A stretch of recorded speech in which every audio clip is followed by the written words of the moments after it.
Welcome to tonight's edition of WEBN Sports. I'm Jordan Berkwich. And I'm Rico Brill. Let's get into tonight's top stories.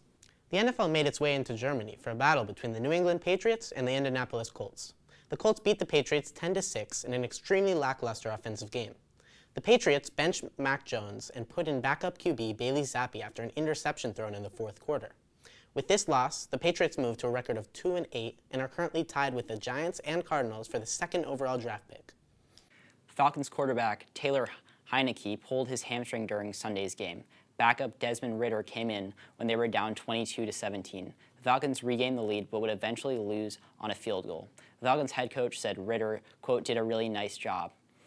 Heinicke will have an extra week of recovery with the Falcons bye week, but they are still undecided on who will start against the New Orleans Saints. Rookie sensation C.J. Stroud is on pace this season to break the rookie passing yard record, previously set by Andrew Luck.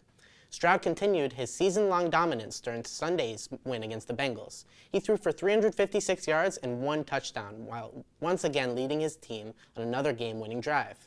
This win, coupled with the Jaguars' loss, puts the Texans only 1 game behind the Jaguars for first place. Kyler Murray is back from an ACL injury. It's been almost a year since Murray was last on the field. Murray threw a clutch pass with just over 2 minutes to go to bring the Cardinals in scoring distance. The Cardinals would go on to win with a field goal with only a few minutes left. Head coach Jonathan Gannon said he was happy with Murray's performance. The Saints are looking to separate themselves as the clear NFC South division leader. Let's head over to Minneapolis as they take on the Vikings. Here is Ty Chandler taking the direct snap, and he's in for the score early in this game. Joshua Dobbs in his first career start. What's he going to do? He looks for options, can't find any, steps out of the pocket, scrambles, and he's able to get past the defender with a nifty move and in for the score. At the end of the first half, Vikings with a huge lead. Dobbs threads the needle to T.J. Hawkinson, the trusty tight end, and what a score. Here's Jameis Winston in for Carr with the injury. Here's Olave, and how did he catch that? What a catch by Chris Olave, the young receiver, really shocking. Here's Jameis Winston stepping up, looking for options. Desperation, he throws it up in the fourth quarter, and it's going to be caught by A.T. Perry over Byron Murphy, just able to beat him out for the touchdown. But that's going to be all from Minneapolis as the Saints are not able to win this game. Stick around to hear more from our NBA correspondent.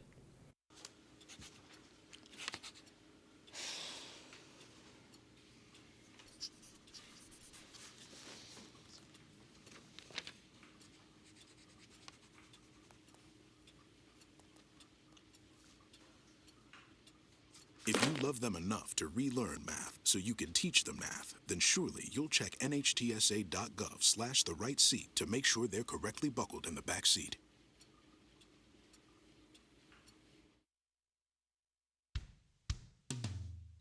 Hey world, I have a quick message. It's about safe driving. All right, let's go.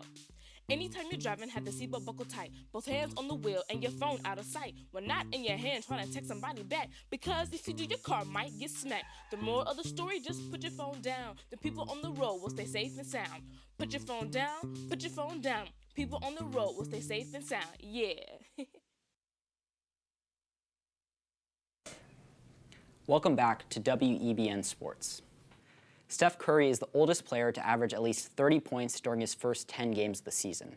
The 35-year-old broke the record during the Golden State Warriors' loss to the Cleveland Cavaliers. Curry shot 49.5% from the field and 45.2% from the three-point line. Although Curry is performing well, the Warriors are now only 6-4 after Sunday night's loss. Tyrese Maxey scored 50 points in the 76ers' victory against the Pacers on Sunday. He shot 20 for 32 from the floor and 7 for 10 from three-point line. The 23-year-old raised his season average to 28.6 points per game and is expected to see an increase in volume and production after James Harden was traded to the Clippers. Guard for the 76ers, Kelly Oubre Jr. was hospitalized on Saturday after being hit by a car. Oubre was released a few hours later, but has a broken rib and injuries to his hip and his leg. It is not clear when Oubre will return to the 76ers, but a spokesperson for the team said that it doesn't seem like a season-ending injury. The Los Angeles Clippers are 0-4 since acquiring former MVP James Harden. Teams Paul George and Kawhi Leonard remained optimistic when asked about the team's recent struggles, and Tyronn Lue, coach, hopes the team will be all right. The Sixers faced the Nuggets on Tuesday during the in-season tournament. For a closer look into the NBA, let's head to our correspondent, Cooper Sherman. The NBA's first in-season tournament started last week, just 10 days after the regular season did. Commissioner Adam Silver said the timing of the tournament was due to putting more emphasis on the NBA during a slower time in the season. The winner of the tournament will not have any impact on the rest of the season, yet players on the winning team will each get $500,000. We'll see how people feel about this new wrinkle in the NBA season further along into it. Miami Heat guard Tyler Hero is sidelined with an ankle sprain and is going to be reevaluated in 2 weeks. Hero rolled his ankle in the first quarter Wednesday and did not return. This continues Hero's recent injury problems. He broke his hand in the first round of the playoffs last April and didn't play again the rest of the season. Hero has not played more than 67 games in his 5-year career. Even though the Heat did manage to make it to the NBA Finals, they are surely going to miss Hero at the start of the season because of his offensive impact. Newly retired Andre Iguodala has been named the acting director of the National Basketball Players Association. Current director Tamika Tremaglio announced that she was stepping down after 22 months in the position. That's all I've got for NBA news. Back to you at the desk. The Knicks came to town to take on the Celtics. Let's head to TD Garden for the highlights. The Celtics win the tip-off quickly. Then he drives in, Brown passes to Brown, Brown passes to Holiday, step to the side, and swoosh. Now for another drive. Drives in, goes for the alley-oop to Porzingis. Porzingis just taps it in. The Knicks then regain the lead by Harstein, who finds an opening, goes for a step-in three, and makes it, just as the shot clock is running out. Tatum goes in to find an opening, goes for a clearly open three, but misses it. Holiday finds a quick rebound, sends it back to Tatum, and Tatum finds his redemption, hits the three. The Celtics pull away with a larger lead. Another pass to Derek White where he finds an opening and puts the nails in the coffin with that three. The Celtics win against the Knicks, scoring 114-98. We'll be back for the latest in the NHL.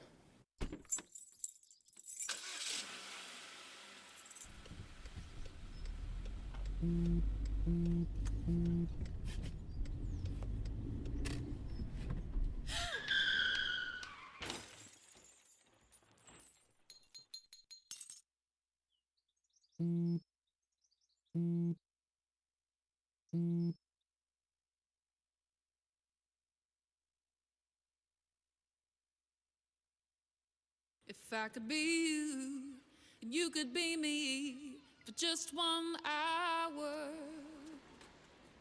If we could find a way to get inside each other's minds. Walk a mile in my shoes. Walk a mile in my shoes. Well, before you abuse, criticize, and accuse. Walk a mile in my shoes. Welcome back to WEBN Sports. Former Philadelphia Flyers goalie Roman Cechmanek passed away at 52. He played 4 seasons in the NHL, with the first 3 being with the Flyers. He was voted to the All-Star game in his first season and was the runner-up for the Vezina Trophy in the same year. He died in his home country, the Czech Republic, and his loss is greatly mourned by the hockey world. The Edmonton Oilers head coach Jay Woodcroft and assistant coach Dave Mason were fired on Sunday. Hartford Wolfpack head coach Chris LeBlanc was quickly named as the replacement. And this will be his first time coaching in the NHL. The Oilers named Hall of Famer Paul Coffey as the assistant coach. The Oilers are 7th in the Pacific Division with only 3 wins this season. The Nashville Predators celebrated Ryan O'Reilly's 1,000th career game.